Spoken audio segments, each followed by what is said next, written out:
Our next speaker is Twitter's most banned man. Please welcome writer and commentator Mike Harlow.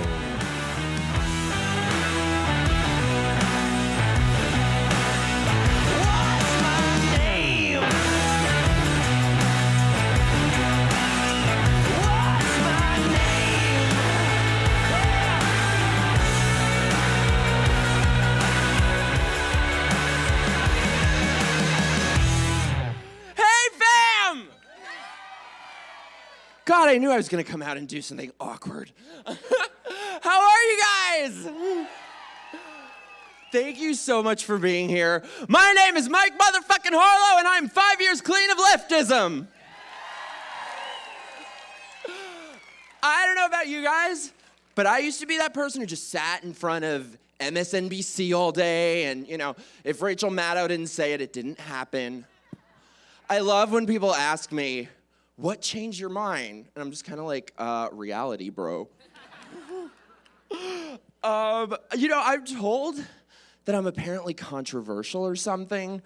And I think that's because I hold some very controversial far-right ideas, like freedom of speech, like tolerance for different opinions,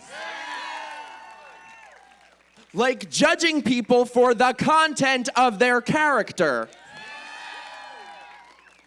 Far-right ideas like that.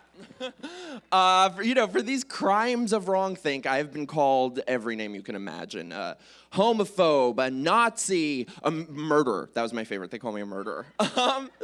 If you believe this whole line that the left has about, they love black people, they love gay people, they support all minorities, try being one and disagree with them once.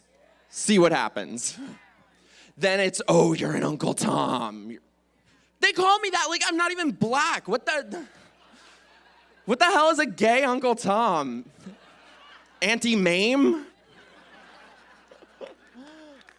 And I gotta say, I hated Donald Trump 4 years ago. Hated him.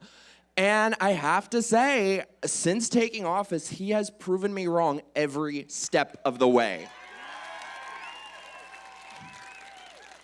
He has done things that I never dreamed a Republican, or any president really would do. I voted for Obama because I thought that he would be anti-war and he would protect the Constitution and he would be a disruptor to the machine.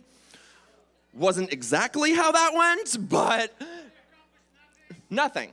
And, in many ways, Trump has become the president that I had hoped Obama would be.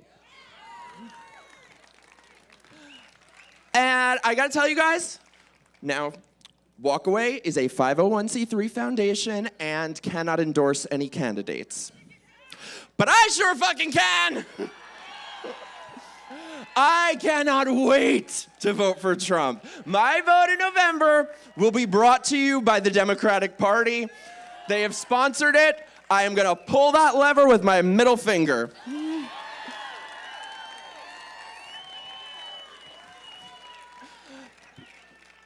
And, so many people say, wow, you're gay. How could you be a Republican? A couple of things I want to say about that. First of all, Republicans respect people who are gay or black or any sort of minority enough to treat you as an individual, not an archetype. I recently became a Republican. I like to say I'm like a begrudging Republican, but, I think that we are the new right. It is on us.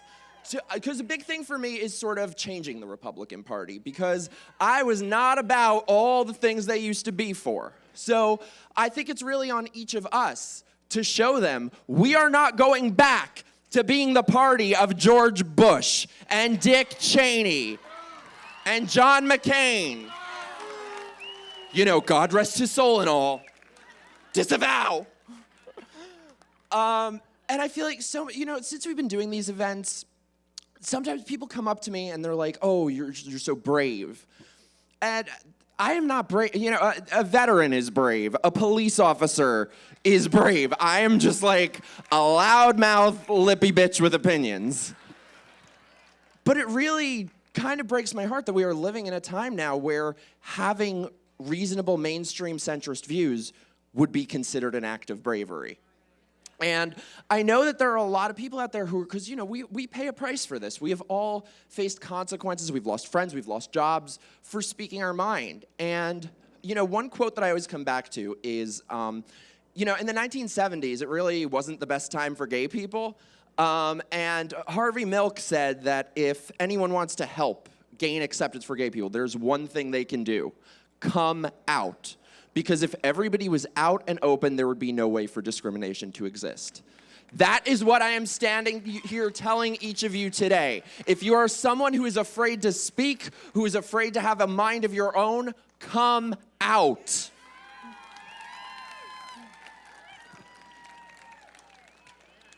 I love you. Now, real quick, sorry, I know they're like, time. I'm like running over. Sorry, my mouth just moves on its own. But real quick, I want to say something. I want to tell you guys a little something about my friend, one of my best friends, Mr. Brandon Straka. I watched 2 years ago as a person with no money, no power, no connections, created something out of nothing and changed so many views and people and hearts and minds, and that's why we're all standing here today. And the point is that if he could do it, I can do it. You can do it. You can do it. You can do it. So don't let anyone tell you who to be, how to think. Nobody controls you but you. So, okay, super last thing. I swear they're going to oh my God, I love it up here. This is awesome. They're going to get the hook on me. I'm sorry. She was like, okay, seriously, 5 minutes and that's it. Okay, I'm sorry. Last thing. I love you. I don't know about you guys, but this gets really difficult. There's especially this, I feel like we've all been through so much together this year. At a certain point, it feels like, what the hell else can happen? I mean, COVID and lockups and the debate, and now Trump is in the hospital, and it's just murder hornets. I end up feeling really dejected at times. And I feel like we could all use a little bit of a sing-along. So will you guys do me a favor right now? Clap your hands with me. And you guys better sing with me. I want you guys to sing so loud that those bitches at the DNC can hear you. And we are going to tell them, we're not gonna take it. Come on! Not gonna take it. We're not gonna take it. Woo! Thank you guys. I love you.